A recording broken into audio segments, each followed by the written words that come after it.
Now, you are all here for a reason. You say, wow, yes, you actually have been chosen by your teachers and your schools. You have shown skills that maybe some other students are still developing. And you're here to learn from people who, like you, once started from nothing, but today have their own successful company. I'd like to welcome straight away up on the stage Ivan Bartolo, CEO of 6PM Holdings PLC, and Bernard Schembri, founder of Megaspin.net. You can come up on stage now. Thank you. So, basically, I'm going to find out a bit about them for the people who don't know them, and then obviously you are free to ask all the questions you need. So I'll start basically with Ivan. Ivan, first of all, 6PM Holdings, a company now which is public. Mm-hmm. When you were their age, did it cross your mind that you could ever build such an empire? No, that's the truth. I never thought that 6PM would be what it is today. But when I was their age, I was already in business. So I agree with your opening statement that it doesn't take an age. My first business started when I was 12. Wow. And believe it or not, I had bought, my mother used to work for this company and they had a lot of apartments. I forgot the year, but I believe they wanted to buy about 1,000 lampshades. For the apartments? For the apartments. So I had decided that I went to Black & Decker. I borrowed, I believe, something like 60 Maltese pounds at the time from my father. Okay. And I bought a lathe, torn, jgħidulu bil-Malti, a lathe.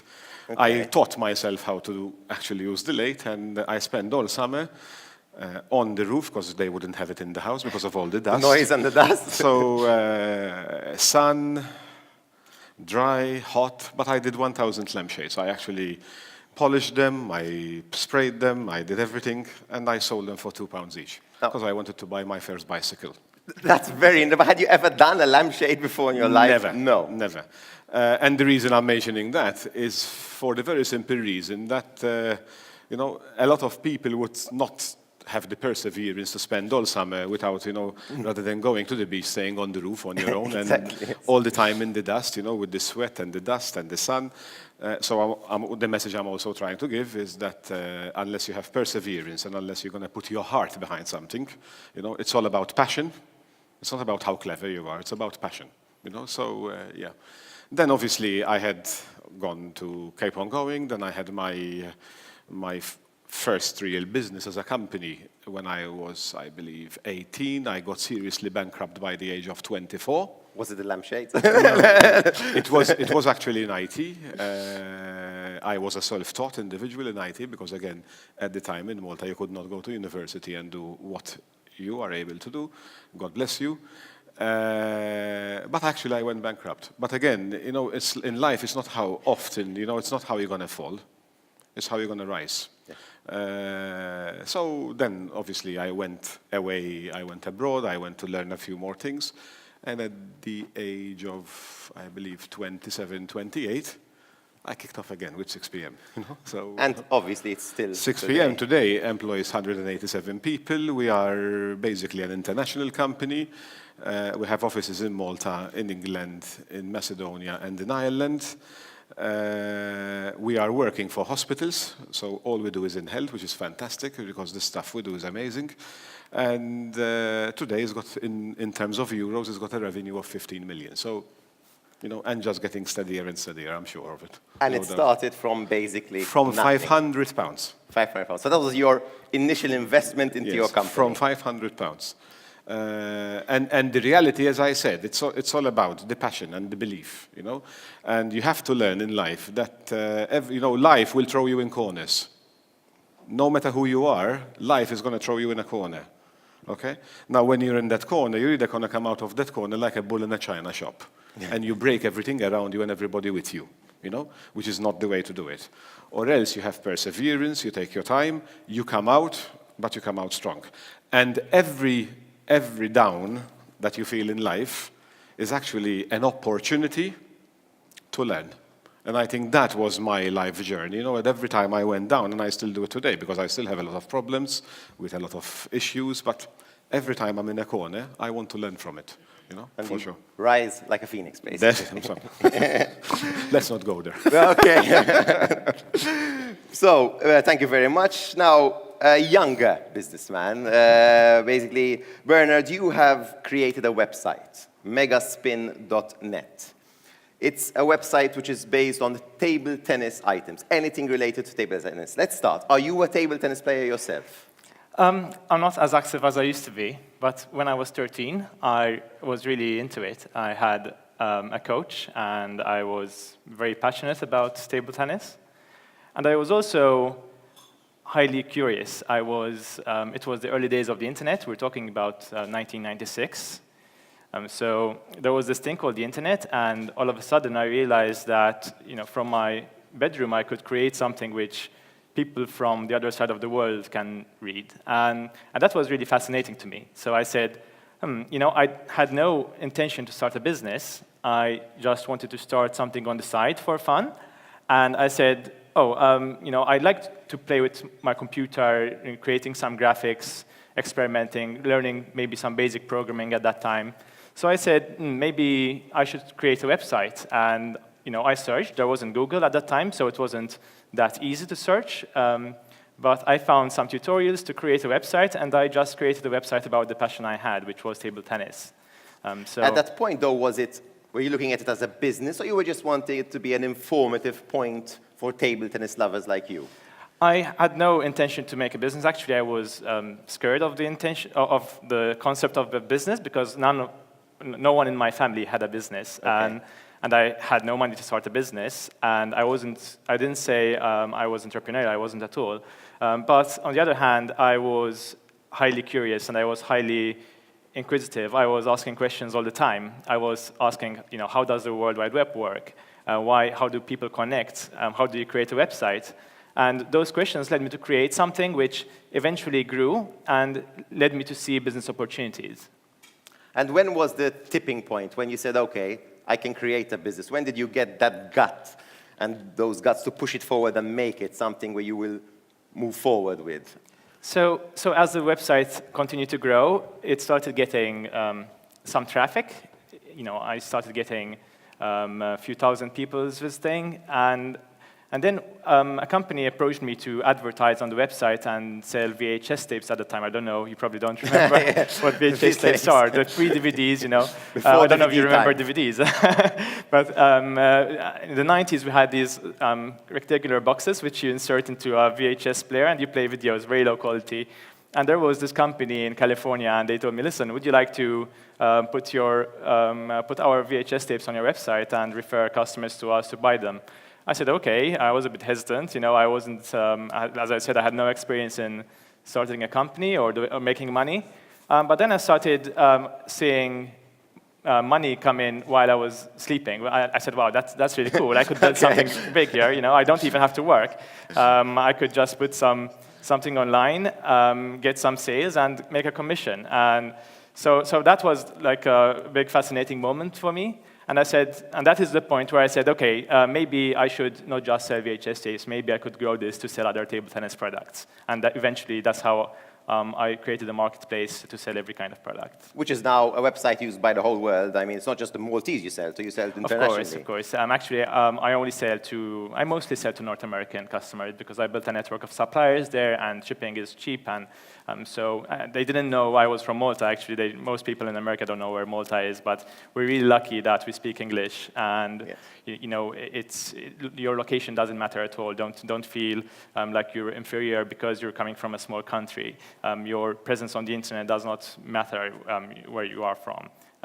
You can just create something which reaches the whole world, and so the people I was working with in America, they didn't even know my age. In fact, some of them I met them 10 years later, and they were shocked. They said, "Oh, you're only 26," and I thought you were much older because we've been working together for 10 years. So it doesn't matter how old you are, it doesn't matter where you are from. If you build the right skills, there's so much information online to learn how to create a business. There are many podcasts, there are many free books, many free book summaries. There's so much information. I had no money, and I learned everything online. So money isn't an issue. Business experience isn't an issue. You can just do it if you have the drive. Thank you very much, Bernard, for your very interesting. Welcome, Claudine. Claudine Cassar is the executive chairman of Alert Group. So, perfect timing, by the way. Just in time for the questions. I'd like to basically ask you the first question regarding being a lady and being, let's say people say that the business world has been ruled by men. It's changed. But have you found challenges? Has this made your business ventures harder as the way you went? I found no challenges whatsoever. I don't think it makes absolutely any difference at all, whether you're a girl or a boy, woman, man. At the end of the day, what matters is the drive, the passion for what you're doing. There are different challenges. Maybe as women get older, they face certain such challenges, and men face different ones. But at the end of the day, if you are passionate about what you do, you put your energy into it. Let's face it, setting up a business is an all-consuming venture, especially in the first few years. If you do that, at the end of the day, it'll lead to success. It's all about finding the opportunity, and as Richard Branson likes to say, opportunities are like buses. There's always a new one coming along. And once your bus comes, having the conviction that you're getting on that bus and that is going to be your venture, and putting your absolute commitment to that. And that is what leads to success. There are no half-baked measures. You can't get in and say, okay, I'm going to give it 50% of my commitment, and with the other 50% I'll do something else. No excuses. It's not a matter of excuses. It's a matter of, especially when you start as a young person without much money, which is the same case. I mean, I heard you talk about that. I started when I was 23, and I had 250 Malta liri at the time, which I used to buy half a computer. The other half was bought by someone else. It took me some time to pay it off. What you have is energy and time. And in fact, as a comment that I would like to make, it's actually a perfect time to start a business when you're young, before you have the commitments of family, before you have commitments of loans, etc. It's a really good time to start. Now, it's true that experience comes with age, but experience only comes if you throw your hat into the ring and put the effort in. It doesn't come by itself. It doesn't mean that if you're 30 or 40 and you decide to set up a business, you won't go through the same learning curve. So my message, and I see that there are a lot of girls in the audience, my message is don't let anyone discourage you. You're going to hear, I remember my father saying to me, get a job at the bank, honey. You're going to have kids, and how are you going to succeed? I can actually remember his voice saying it. And I said, Daddy, this is what I want to do. I want to try. I don't want to get old and live with the regret that there was something I wanted to do, but I didn't have the guts to do it. The same happened when I went to the bank, and I had no collateral, and the bank wouldn't lend me money. So at the end of the day, try it. You will have failures. It's okay. You know, I consider opening a business an MBA by practice. You know, you go in there, you try, you'll have some failures, you get up again, you dust yourself off, and you keep on walking. If you give up the first time that you have a failure, then clearly you're not going to get very far. I think that if you speak to anyone in business, and if they're honest and transparent and don't have ego issues, they will say that yes, they've had setbacks, they've had problems, they had moments where they felt, oh my goodness, am I up to this? Am I good enough? Everyone feels that. It's normal. So when you do think that, don't realize that you're not alone. What's important is that you face it and you say, I'm going to do this, and you will find a way. You mentioned lots of ups and downs. I mean, you all have. It is something, I think, which is the main thing we come across while doing everything in day-to-day life, but especially in a business. Do you remember one particular time where you actually thought, I can't get out of this, but you actually found a way? Is there one particular moment you remember as, okay, I think if I got through that, I'll get through anything, always business-related in the business that you have built? It's interesting in the fact you say business-related, not personal-related. I have a comment to make about that. The fact is that when you set up a business, you're so tied into the reality of the business. It becomes part of your life, and it becomes enmeshed with your family situation. And often, there are decisions you make in business. I don't know if the gentleman here will agree, but as a woman, maybe it's a woman thing. Sometimes you make decisions in business that are related and associated with your family. So I have 3 children. And I remember when I had my first child, and it's interesting because many women, other mothers, when I talk to them, they say the same thing. Before the baby comes, you think, yay, I can do it, I'm superwoman, I won't need help, and I'll do it all. And then the baby comes and you realize that you're not sleeping at night, and may I make a comment, it's not just the mummy who's not sleeping, the daddy isn't sleeping either, so this applies to both. No, not hopefully. We live in a brave new world where daddies can change the nappy. And basically, yes, and basically I remember having this child and thinking, how on earth am I going to make this work? And yes, there comes a point where you have to ask for help. Sometimes you have to accept that, hey, I'm not Superwoman or Superman, I do need help. And basically you get your act together and continue. So it was a difficult time for me, not after the second or third child, because then I knew what I was expecting, but after my first child. So that was the hardest, let's say, the challenge. It was a big challenge which you got through.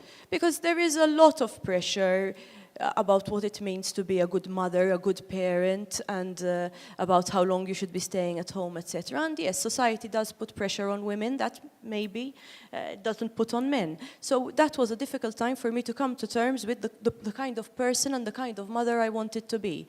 And I have to make a comment, and again, there are girls in the audience. Don't let anyone tell you that because one day you're going to have children, then there are choices you shouldn't be making now. It is absolutely ridiculous to be opting out of opportunities at age 15, age 20, age 25 because of children you might or might not have in the future. So build the career you want to build the business you want to build, and then find solutions to make it work. Don't give up on your dreams because you want to become a mother, because that is absolutely not necessary. It is possible with a bit of compromise and with a lot of help, and not help at the end of the day, commitment from your partner. It is possible to have both. Thank you very much. Very, very interesting, and especially for all the girls out here, this is basically, can give you that, take away any doubts you might have had on the back of your mind. And you mentioned a good point, your father. I mean, yes, our parents, we will look to them and we will admire them always, but sometimes you don't blame them. I mean, their parents for the first time, maybe they weren't businessmen or businesswomen, they maybe always had a job which they were working for someone, so they will be scared if they have that fear for you when you say, listen, I'm going to open up a business. Don't take it against them, just sit them down and discuss and show them that you have a direction, show them you know exactly what you have in mind, and they could be your first client, because if you convince them that your product or your service makes sense, and they are the hardest people to convince because they want the best for you and they fear for you, then you practically can say, yes, my product is going to work, you know? So it's a good step to use your parents as your first client. Convince them that this is good. If you manage, then it's a good start. Another question, now we've mentioned all the hard parts. Ivan, which is the good perks about being your own businessman, owning your own business? I mean, what would you say is one of the best aspects to it, apart from the satisfaction that you've created something? There are many perks. There are many. But I think the one which actually fulfills me more in my case is the fact that, as I said before, we are working in health. And today, when I recruit young people who are the age of 21, 22, 23, one of the things I love doing is actually going to London with them. You know, I take 10 of these young people, boys and girls, whatever. We go to a great nightclub, we have a really good time, you know, and actually you get to learn about the people as well, the characters, you know. It's a very important aspect. But then the following morning, actually, we go to the wards. And we go to hospitals where there are children who've been born with HIV, there are people in wards who have stroke, there are people in wards who have dementia. And I think my favorite statement to everybody working at 6 p.m. is I tell them, as from today onwards, this is their second day at work, by the way. You're not working for me anymore, but you're working for them. You know, so I think that is a huge perk. I think the other perk, which I really, really cherish, is about 4 years ago, we've launched an electronic platform to taking care of people in their homes, like telecare, but obviously it's a very, very advanced system. And that investment was huge, irrelevant of mentioning the number, but it was a huge, huge investment. And I was always very worried about it, you know, will it pick up, will I actually recover this, return on investment, blah, blah, blah. And about after a month we went live. I remember I got a letter from a gentleman who is 38 years old, who had his mother living in his house with his wife and his children. And effectively at 2 o'clock in the morning, she went to the bathroom, she fell, she hit her head badly, and she ended up literally in the bath in her own blood. Because she had one of the gadgets, Yes. which is basically what we call a fall detector. Automatically, within about 2 minutes, we woke them up from the call center, and he actually went to the bathroom and found his mother unconscious. Obviously, they've called an ambulance, and thank God she came back to them after 2 weeks in hospital. And when I got this letter, a thank you note, there is nothing to explain. You know, so it's nothing to do with money. It's not. You cannot. So basically, yes, I'm 50 years old, and the same passion which drove me when I was 35, 25, still there. And if I had to be very frank, I think the biggest perk is that I found a niche in life where I can do a difference in people's life and in society. I think that is amazing, actually. You know.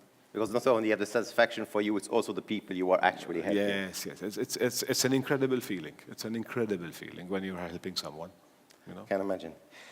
Bernard, so now that you have reached a stage where you sell internationally, has your company grown? Is it still you? What does your company function at the moment? Once it's a lot online, I mean, what is the back end of it? Okay, so I set up the company so that it could be managed remotely from wherever, right? So I have 3 part-timers, and they're all in different countries. So I have someone in Japan, someone in the US, and someone in the Philippines, and you know, they're all working remotely. So you know, one of the great things of being your own boss is the freedom you get with that. Is the freedom of, you know, not having to report to someone unless you have shareholders, but that's a different story. The location independence of the business is really great, and one of the things you can get if you start a small business, maybe do something by yourself, which you know, you can run from your laptop wherever you are in the world. So I tend to travel a lot, and I work from different places, and it's one of the perks that comes with it. The fact that you can travel from anywhere, because as long as you have an internet connection. That's right, yeah.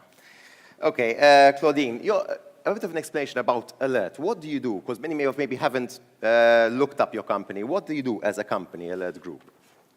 Well, Alert is now a team of 50 people, and we specialize in web development, and now more and more on ERP systems, which basically are software that is used to manage a company, manage the HR, manage the accounts, which are then connected in real time to e-commerce systems online. So that's basically it. So many of these could actually be your future employees, unless they go ahead and do their own business. I would like to think that after today, they will go out there and seriously consider setting up their own business. I mean, I will talk about how I realized that that was my vocation in life. I was in 6th form. I had never studied business or accounts or economics. I don't come from a business family. Business was absolutely not even one of the options that I'd even considered.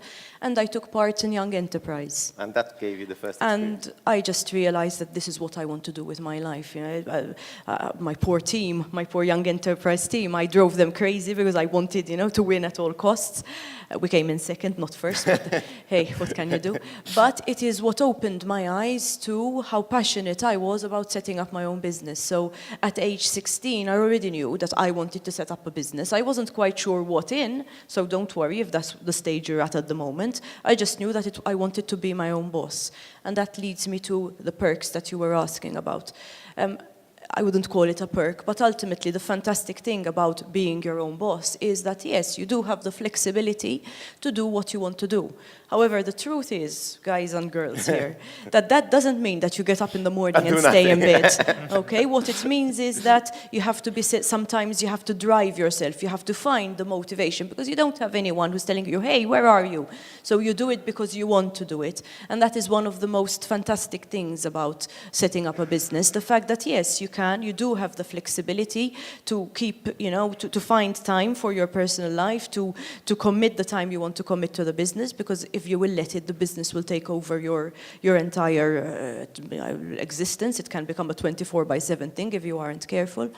And on the perk front, yes, ultimately, let's face it, I mean, we're capitalists, okay? I'm not saying money is important, ultimately. The truth is, when you have a business, at the end of the day, it's the bottom line that's important. So, yes, when you set up a business, ultimately, you do aim for financial success. But I totally agree with Ivan. That should not be what drives you. That should be a side effect, a benefit that comes from the passion you put into what you're doing. So I agree. As a woman who's now been I set up my business 17 years ago. I get great satisfaction seeing people who joined me 10 years ago and who were kids at the time, just out of university or out of MCAST, who nowadays have built their career and have become assertive and all-rounded individuals who can go abroad and present to clients. And it makes me very proud to see how good Maltese people are. Sometimes, again, I agree with Bernard, we are our own worst enemies and our own worst critics.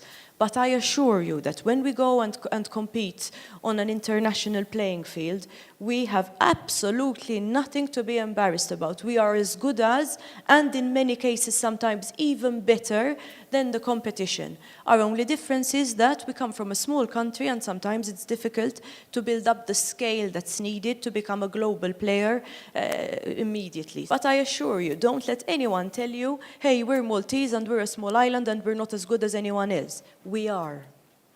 Now we're going to coming around for some questions, but Ivan, I noticed when she mentioned young enterprise, your eyes like went up. What do you wish to comment about? Because I think there is another message that I'd like to pass on to the young people here. That first of all, if not everyone here makes it to become their own business person, you know, there are many people and there are many young people in Malta. And on the other hand, Al-Harris will have to move, you know, and become their own business person, because then there will be no workforce in Malta. So for those of you who will end up going into employment, first of all, there's nothing wrong with becoming an employee. Today, I am an employee of the company I've started because it's a public company and I have a job, okay? But I have a damn good salary, I make good money, I have shares. So all I'm trying to tell you that within, for example, like 6 p.m., and I'm sure it's the same with Claudine, there are people that earn very, very good money. Now, who are those people that earn very good money? And when I say good money, there are people in Malta earning 100,000 euros a year, which means they're making more money than those people who have a business in Valletta and open a shop, you know, and those little entrepreneurs. Now, when I say little, I do not mean to basically undermine them. I actually thank them from here for having that little shop because it's very sweet. It's part of the character of Malta. But the high flyers are the people who went to university, they studied, they have business acumen, they have a positive attitude, they have self-respect, they are honest, they are transparent. So these are all characteristics that you should be really, really thinking about, because whether you're going to be your own boss or not, okay, you need all that. And I will tell you one thing. If you are in employment, like I am today, but I'm so good, and I believe in myself so much, I will never feel threatened by anybody. Why? Because if I leave 6 p.m. today, I will find a job with Claudine tomorrow. You know, this week, actually I'm lying, last week alone I had 3 job offers in Malta with gaming companies. Now, obviously, I love where I am, I love what I do. You know, I've got a big shareholding in the company, so I'm not going to leave. But all I'm trying to tell you is that while you're developing these ideas, yeah, you know, I look at life in a very, very simple way. Life is like a Yo Sushi bar. You know, you're all the time sitting there and things are on the conveyor, that's all passing by. It depends, my dear, how hungry you are. Now, there are people who are adventurous like us, that there are different things passing on and we want to try everything, you know? That is the entrepreneur. And then there are people who are effectively those that will go to the Yo Sushi and they always take the tuna sashimi because that's what they like. And they're not happy to try something different. And everybody's important and everybody has a lot to offer. So all I'm trying to tell you is, I'm going to become an employee because this is impossible. First of all, everything is possible, believe me. 2, even if you decide that your role in life is going to be an employee, be a damn good one. Because I repeat, there are people earning 100,000 just from salaries in Malta, and they get bonuses and they have a fantastic life. I've got employees that travel with their family 3 times a year. Why? Because they're bloody good. And you know what? I don't treat them as employees, I treat them as colleagues. Għax Alla ħares jitilqu li huma baj.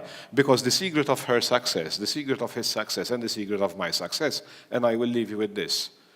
I am successful because I've always employed people who are better than me. Yes.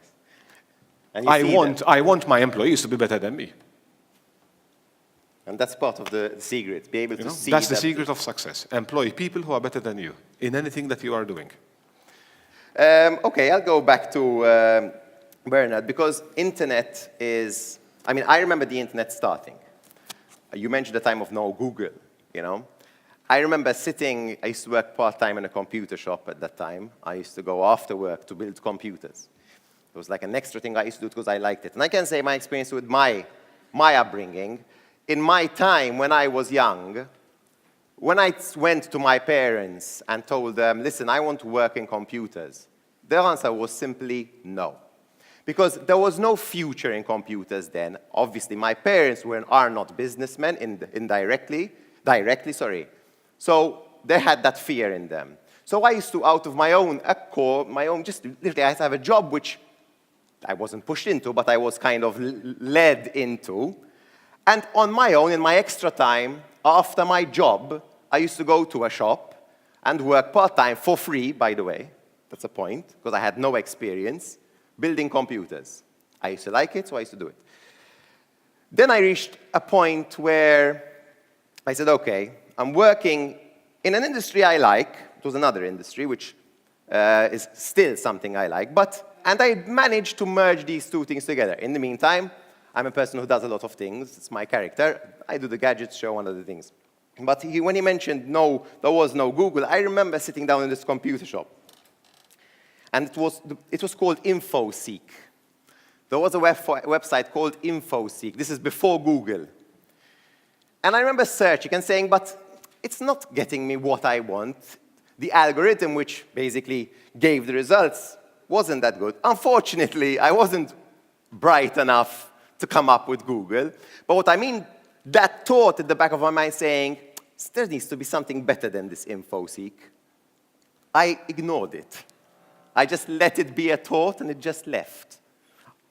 Don't get me wrong, I'm not bright enough to invent Google. But what I mean is, if you get those thoughts, don't let them just fizzle away.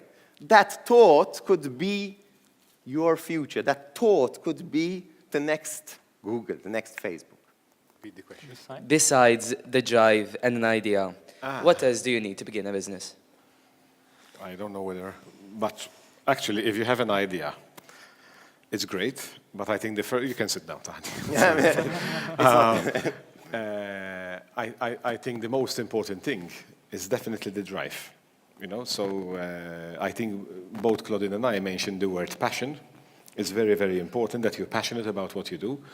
And again, you do not try to think of everything, because it's impossible. You know, you've got to start. You know, the way I had started when I started 6 p.m., basically, I just saw an opportunity. I was working with British Airways. I was an employee. And while I was an employee there, I saw an opportunity. I actually started that opportunity.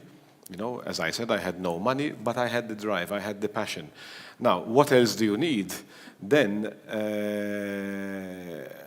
always, today, I look back and I say, you also have to understand that you have to have the willpower, you know, for sacrifice. Because we've been telling, you know, it's nice to be your own boss, it's nice to be this, it's nice to be that. But believe me, there are days when I cried. I used to wake up in the morning crying, you know.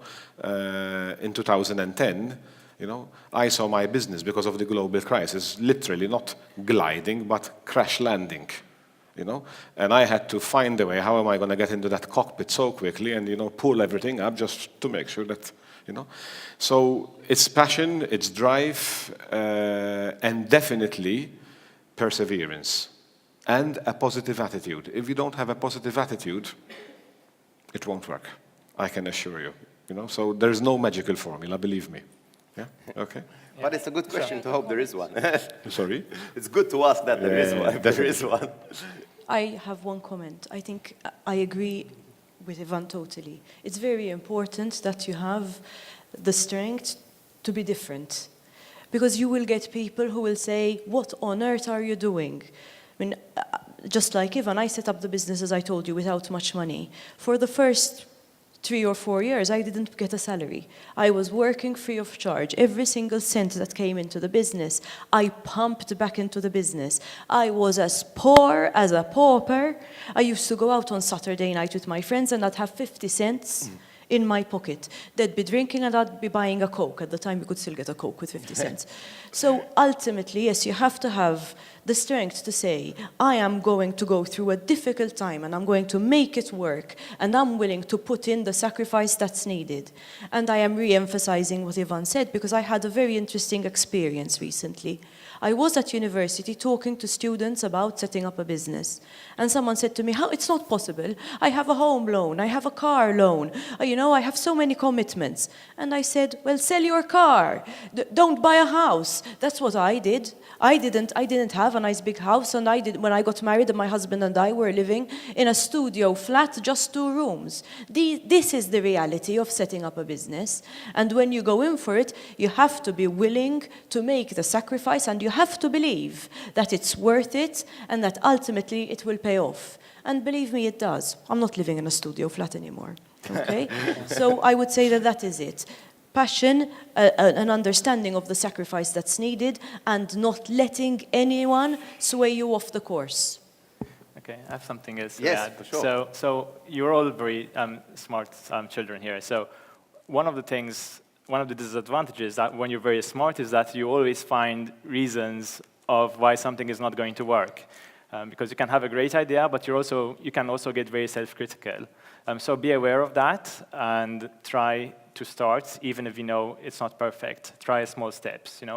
If I were to start now, maybe I wouldn't have started with the same energy and passion I had because I got a bit more knowledgeable about the internet, and I would have stopped myself from starting perhaps because I'm too self-critical, or maybe because I'm perfectionist and I don't think that what I'm going to create is as good enough perhaps. But the more smart you are, the more self-critical you are, so be aware of that. And another thing I want to mention is that we're living in a time where we're very distracted. We have notifications on our phone. We have Facebook always there. We have, internet connection all the time. So being able to say no to distractions and being able to find time for yourself is very important. The best ideas often come when you're having a shower, when you're waking up in the morning and the phone is not beeping, when you have some time alone. So seek to have that time by yourself, to let your brain think and process information. If you're always checking your phone, if you're always, we're going to have notifications on our watch soon, so you have to be aware that is taking off time which you need to generate ideas and to solve problems. The time you need is not just to create ideas, but also to develop your ideas. The hands are starting to come up. Very good. Go ahead. Yes, go ahead. How do you communicate with other people besides in Malta? Like, how do you communicate so freely in America, or as you said, in the Philippines and Japan? As you mean through internet, or because of language barriers? Or? Yes, language barriers. Okay, I mean, maybe Ivan, you have the most. In English. Believe it or not, English is practically used everywhere to start with, as a language. Obviously, I have to be I'm going to be perceived as being very old now, but I still insist that nothing replaces, on the other hand, when it comes to the word communication, to this type of communication, where people are together, co-location. In fact, even in the development techniques that we speak about when we talk about something like agile, we still talk a lot about co-location, but definitely there are many ways of communication, but in terms of language, as I said, it's English. We at 6 p.m., I can assure today that if we've lost the internet, then we actually close down. We cannot operate without the internet. Emails has its pros and cons because you realize a lot of people actually they hide behind email. Yes. Email has become a facade where they feel that they can say anything they want because they don't have to look you in the eye. So I still insist that the best way of communication would definitely be this. So if I want to do business like I'm doing, in Ireland or in America, Canada, Yes, I communicate with these people in English. Yes, I communicate with these people through via email. Yes, I communicate through Instagram or through WhatsApp or all the stuff I have on my mobile.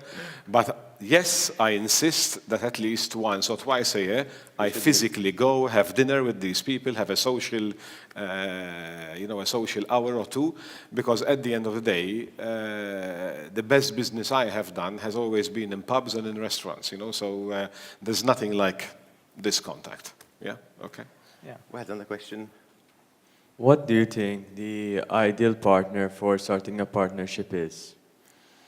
And partner, business partner, so... A partnership, the ideal partner. Should it be a friend or not? That is actually, yes, it's a good question. So maybe, Ken, from your experience. I think ultimately, ideally, in an ideal world, but don't forget we don't live in an ideal world, someone who has strengths where you have weaknesses. But at the end of the day, it needs to be someone who you respect and trust. I don't have a partner. I set up the business alone.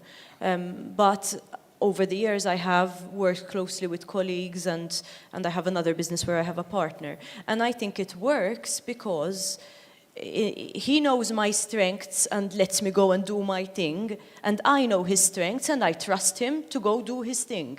So I would say ultimately trust. Trust is the most important. Do you think it's harder or easier to start a business now than it was in the past? Okay, I think there are more opportunities and more information available to learn how to create a business.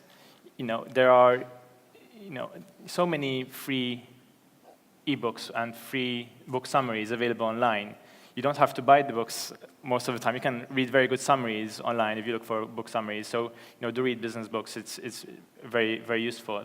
And there are also many podcasts, but that's also information. So, as I said, we're also more distracted. So the people who are going to win in this time are the people who can focus best on learning and who can focus best on their ideas and their passions. Because the more passionate you are about something, the more drive you get to achieve it. So, there are more people trying more people online, so it's a bit more competitive. But if you're good at saying no to distractions, saying no to people who think that you can't make it, that's how you succeed. And I think, again, it depends how you want to position yourself. Because if you actually today say, okay, I'm going to become a hairdresser and I'm going to open up my own hair salon, you've got to accept from day one that there are people who have been open in Malta for the last 20 years, so you're entering straight away into a pool where there is serious competition if you are going to do the same and open a clothes shop. So there is one level of entrepreneurship, which is, again, there's nothing wrong with that level. On the other hand, even if you're going to do that, if you're going to become a hairdresser or if you're going to become, opening a shop, you need to be thinking, what are going to be your unique selling propositions? What's going to make you unique? Why people should come to you and not to the other person? On the other hand, if you're going to go and use this word which we have here, innovation, okay, you need to actually look at things around you. This is one thing I love to do at least once a week, and believe me, I do it once a week, to look at things and say, okay, what is it in the health industry that we can transform, not transport, because a lot of things happen in the physical world, and we call them analog. And we have a habit of getting something analog and taking it onto a digital platform, which is obviously IT and all that, yeah? On the other hand, what I like to do is look at something analog, say, okay, how can I transform it, into something digital to take it into or onto the digital platform? So you've got to really, really try and do your best to think outside the box, and just look at things around you, what's going on. Opportunities are never going to stop, believe me. Never. Someone's loss is someone's gain. Such is life. I'd like to add that nowadays there's what didn't exist 17 years ago is the fact there are a number of business incubation centers in Malta. I believe there's one at the University of Malta. I'm not sure what it's called. Takeoff.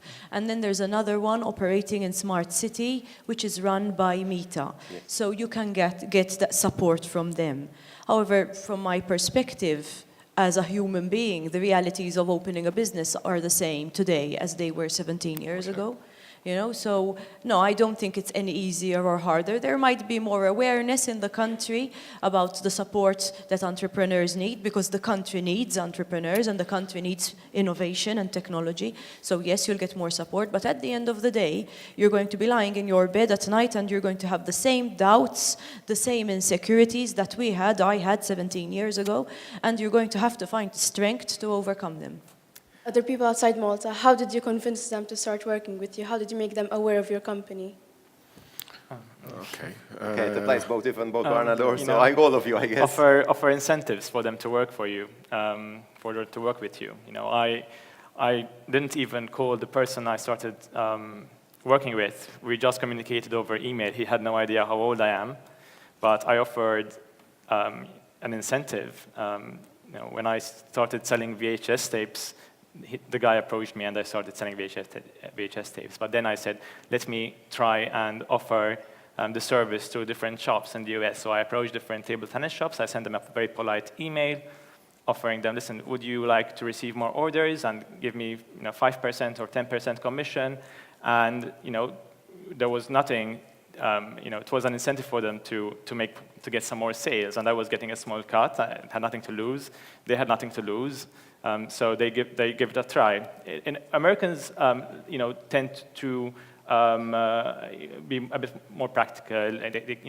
They can start working with you even if they haven't met you, because as long as they see some financial incentive, they're perhaps more likely to try than we do here in Europe. But if you offer something which is attractive to them, and you can start without them having a previous relationship with you.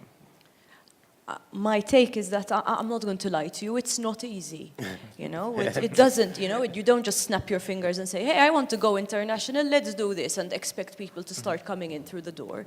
It doesn't work like that. It could be maybe in the world of e-commerce because you're selling online, so obviously you have the presence. But when you're a service company, as Alert is and as Ivan is selling products, it is difficult and very challenging. Ultimately, you need to have an excellent service and an excellent product. So that's the first step. The second step is that you have to be constantly hunting for opportunities. And when you do find an opportunity, you grab it with two hands, you wrap your arms around it, and you work it to the max. So, you'll have breaks, and you need to make sure you use them. I always say to my children, apples fall on everyone's head, but some people get the apple and they eat it and they make sure they use it, while other people just let it roll away. So when an apple does fall on your head, don't waste it, use it. In our case, it's very simple. We effectively, we do not do any marketing. So we don't do advertising anywhere. Okay, so we don't spend, if there were people in marketing here, they would take me in the moment, because we believe that the best marketing we do. So what we do through business development, we find, for example, a hospital who wants to be an early adopter.